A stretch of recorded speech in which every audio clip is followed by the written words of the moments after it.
Kia ora and welcome back to the channel. I'm Alvi and today we are looking at 3 half pans of a watercolor brand. I was just trying to remember the name of it, but I've written it up here. Bravi Uton. I don't know how to pronounce it. It is from Slovakia. I just got 3 half pans. There were some sets available, but I hadn't heard of them, so I know nothing. They're all 3 of these are signal pigment. I just picked the ones that were kind of like I can put them in any set and I can mix a lot from the 3 colors. But yeah, I thought we could swatch them out together and try them out to see how they are. I've got a false widow spider I saw the other day drawn out, so I've got some inspiration. This is not the smoothest opening. They do have pigment information on the back as well as where they're from, and then the name of the color on the front as well. So oh, this is very unsatisfying to open, but that's okay. No, there we go. Okay. This is very square. It's very interesting. So it's got the name on the back and then the half pan in here, and now it is a very square half pan compared to my core. It's much larger. It's like a half pan and a half. But these I bought, they were really cheap. I think they were like a couple euro each. I have no idea if they are actually professional paint or not, so I'm just gonna try them out and see how they go. This one is cerulean blue. I assume it will be like a PB, like just a phthalo blue, but called cerulean. Oh no, it actually might be a cerulean blue. Look at that. Sorry, it wasn't away. But if you ever need just a primary, 3 colors and a primary mixing set, these are the kind of colors you'd go for. Your cool primaries. So that is a magenta, a lemon yellow, and a maybe phthalo blue. We'll see how the one that I've chosen will go. These look like they can come out, which is quite funny. So that means they are not hand poured in, they're just factory made. Look at that. So that's quite fun. We shall see how they reactivate and work. So I've just got the colors up here and we can swatch them out. Start with the Helio Gin Yellow Light. So I should probably have, hold up. Okay, I thought my water was more clean than it was. So let's try that again. Grab some yellow.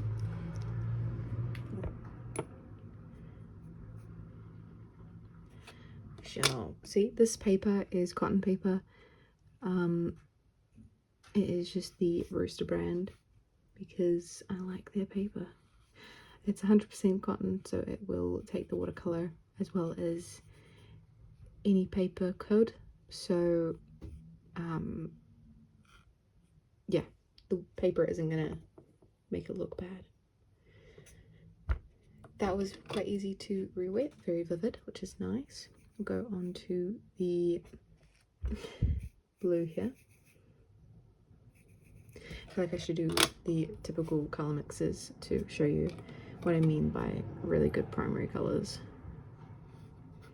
Oh, this is quite a granulated color. This is lovely. Look at that. This is beautiful. Ooh, it's a little harder to re-wet. It's a little not as easy off the pan, but that is gorgeous. It's a lovely blue. It's got some, you can see the texture coming along. That is wonderful. Okay. And then magenta cardian. Ooh, this one might not be as easy to re-wet. That's very hard to re-wet. It's okay. Maybe what I'll do is before Yeah, it's very weak payoff. And it's a lovely colour, but I'm using I'm really digging for that colour in this paint. It might be the colour I picked, but it's very hard to get the pigment payoff here. It's a lovely colour, but very weak payoff for a PB19 as well, since you'd expect that. That's kind of like the quinacridone colours, they tend to be quite pigmented. I believe they're the quinacridone colours. So what I might do in that case, since it doesn't look overly pigmented, I'm going to put some water on each of them, and that way they will be easier to re-wet. The yellow was very easy, as you can see, but the magenta, very tricky, and the cerulean was a little bit of a struggle as well. Oh no, that's okay. What I could do is I could do some colour mixing with you guys to show you what I mean by some beautiful mixes. So maybe I'll do that over here. So if we do a very basic colour wheel, so we'll put our magenta over here.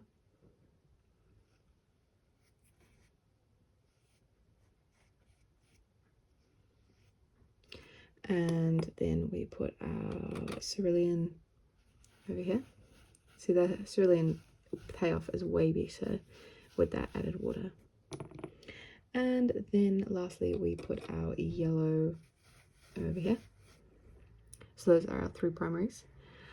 What we'll do is we'll grab a bit of the yellow and the cerulean, and it makes this very vivid green color here. So you can make it lean more blue or more yellow depending on your need. So a little bit more blue, and you get quite a beautiful, clean turquoise kind of color. Kind of emerald, maybe is a better word to describe it. And if we add lots and lots of yellow, we'll get this it's very light on here, but very kind of lime green kind of color. And if we go on to yellow, you can kind of see very in the corner of my mixes, and a bit of the red. This is the weakest mixture, is the orange, but you can still get a lovely orange. So I'd say that's pretty much in the middle. So we get a very, this is more of a skin, like I'd use this for skin tone, like for a very pale skin tone. Well, of course, depending on the person, but it's not like a proper true orange that you get from a cadmium or something, or an Indian yellow, but it's still really lovely. And this is if you add more red, and you get quite a lovely peachy color. And if you add more yellow into the mixture, you get quite a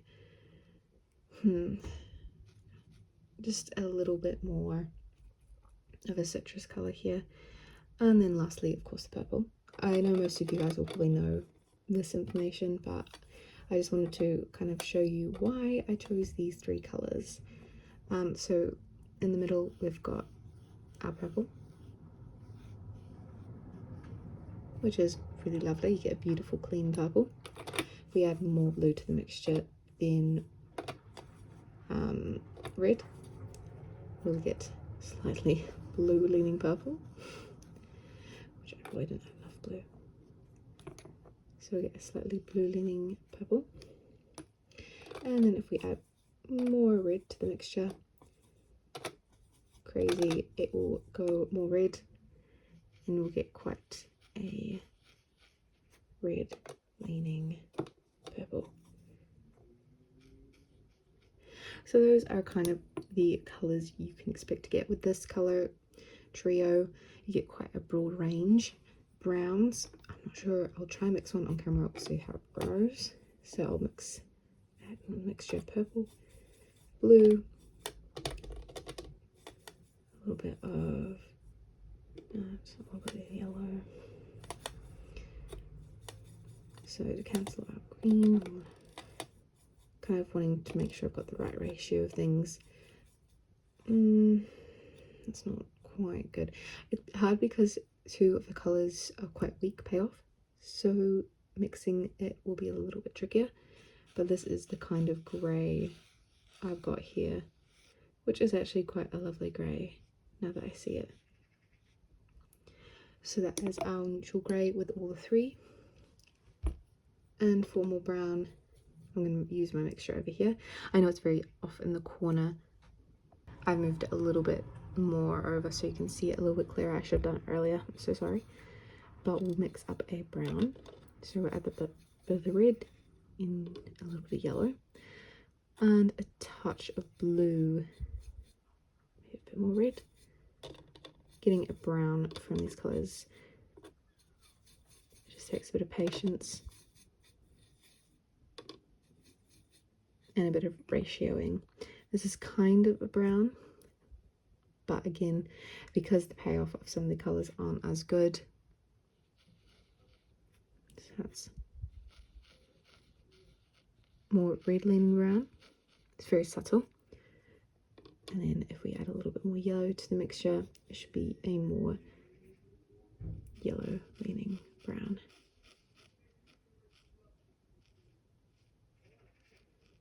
There you go. Those other colour mixes you can kind of expect. Of course, there'll be a range more. These are just the basic ones that might be the most helpful. And yeah, so those are some colours, and let's get on to the spider.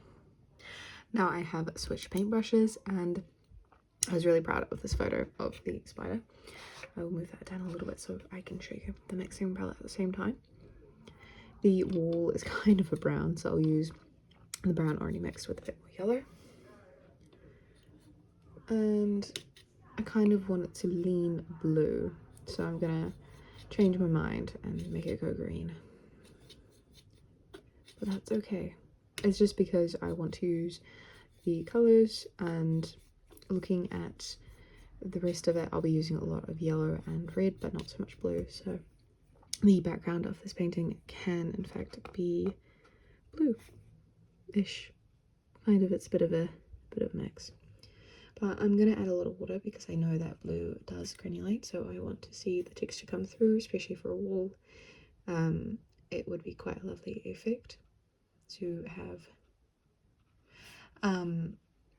So yeah, I was gonna do the sketch on camera, but I got ahead of myself and was like, nope, I'm gonna just sketch while I watched a show. And yeah, it turned out quite lovely. And it's nice to try some new paints as well. I think out of the three, the cerulean, though the pigment payoff is quite weak, I really love that subtle granulation, and it's really lovely. The yellow, it is a bit opaque, and I do struggle, I think, with opaque yellow, like lemon yellows, but it is really nice still with the payoff. And cool yellows I use quite a bit, not as much as I used to, but I still do use cool yellow quite a lot, so it will be used. And the red, I am a bit disappointed about the red, but it is a colour that I hadn't heard of, the pigment, not necessarily PV19, but the name of the pigment, magenta cardian, so maybe it is just that particular formation rather than the brand. Now I probably should have done some research, I'm sorry, but I decided it'd be nice to just kind of experience the paint without any bias, especially since when I found it in Slovakia, I was really excited just to see a paint brand I hadn't seen before. So yeah, it was just a random shop in Watercolours, if I'm pronouncing that right, which I might not be.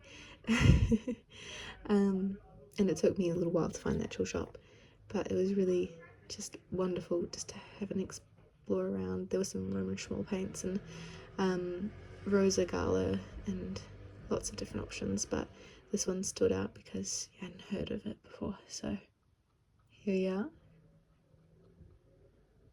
So there is the background. I think it is picking up quite well. You can see a little bit of granulation down here, little splotches up here and stuff. So that is the wall. Now the spider itself, it's kind of a brown colour, so we shall try and mix that up. It kind of leans a little yellow, so I think that will work for the legs. And I will paint a very light layer.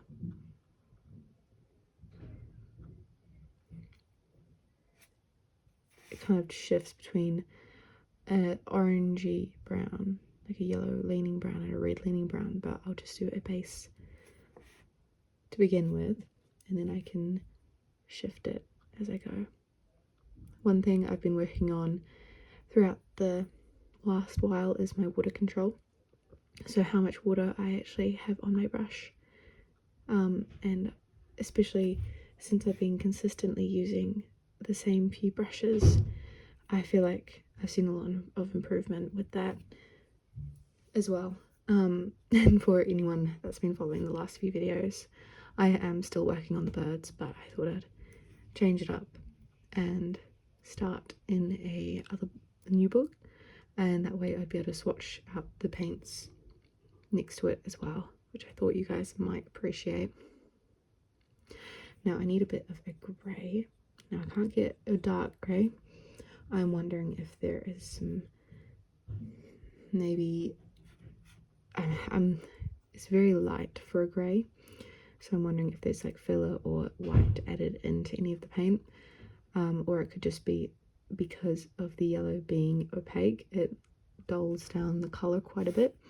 That way I can't get a pure, like, or not a pure, but like a true dark grey. So we'll just work with what we have and build it up as dark as we can get it. And so we'll just start with this. Sorry if anyone that doesn't like spiders. I thought it was so cool. It was massive as well, the spider, just kind of staring at us from above, and I was like, what is that? Especially since the spiders over here are quite different from ones I'd have back home.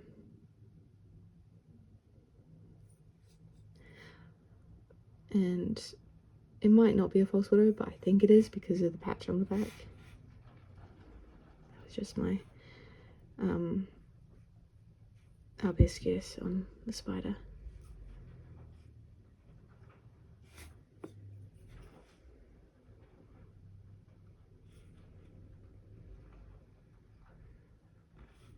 Really lovely, really beautiful spider.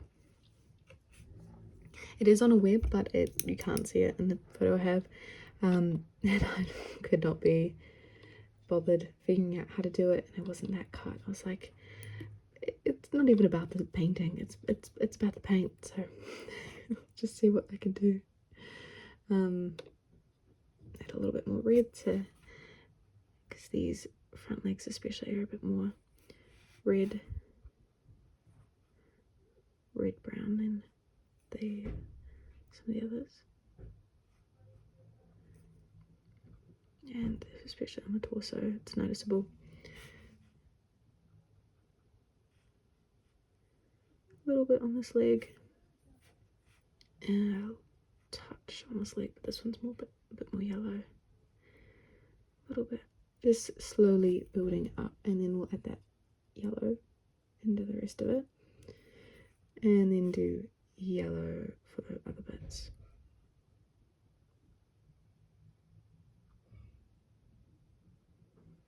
There we go.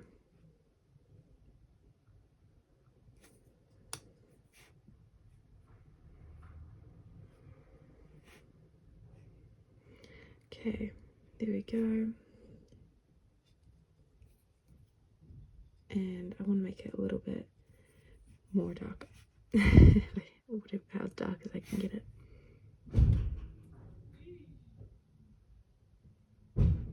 Sorry about the noise, guys.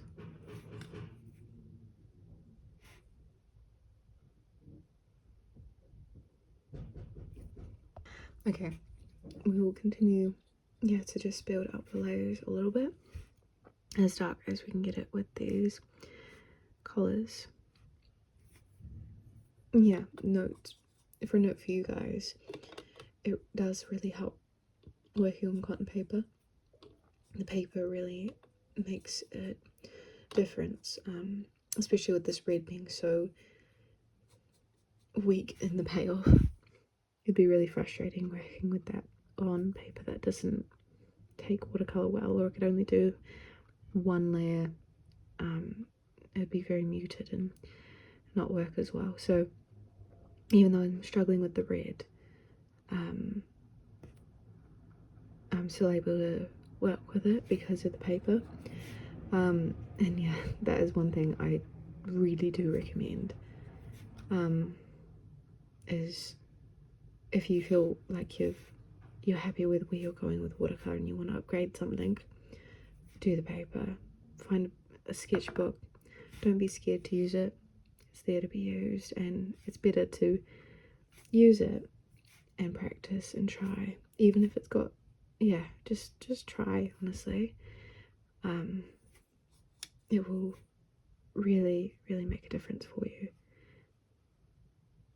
once you're comfortable with painting. Anyway, you don't have to go out straight away and buy the expensive stuff if you just want to start painting and give it a go. And like, if cheap stuff is the most accessible thing and you just want to get in and go, get the cheaper stuff, that's completely okay. But once you are like, okay, I really like this, I really enjoy this hobby, but I feel like I'm not good and I'm not improving, try to upgrade the paper and see if that can make a difference.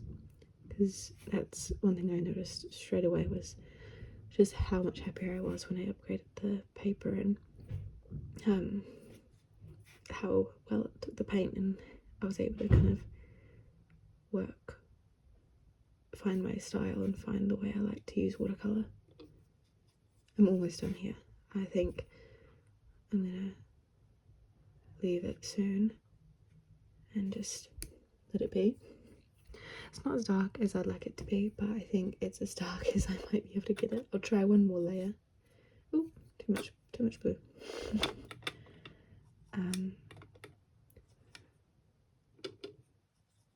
So yeah, the yellow and the blue are pretty good on the payoff, but red needs a bit of work.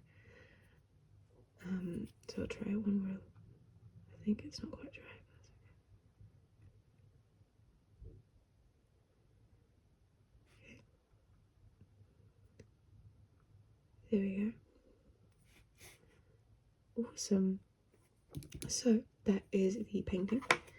Thank you guys so much for watching. I'll give you a close-up on first the swatches, so you can see the colours and the beautiful granulation in the cerulean. We've got the painting itself in all its spied glory, and then of course the swatches over here of different colour mixes you could try and get. So yeah, I hope you all enjoyed this video, and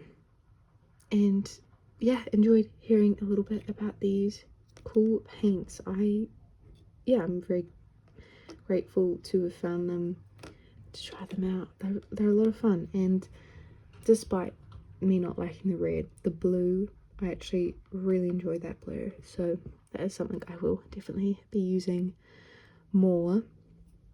And even the yellow is quite lovely as well, so it reminds me a bit of the core and the pigment load and the way to use it, so it might actually be the same pigment, I haven't checked. But yeah, so those are my thoughts on these cool Slovakian paints. So yeah, if you're able to find yourself some, I just again found them at a random art supply shop. So if you've found these or tried these before, let me know what you think of them and your experience and what colours you enjoyed. And yeah, thank you so much for watching. See you in the next one.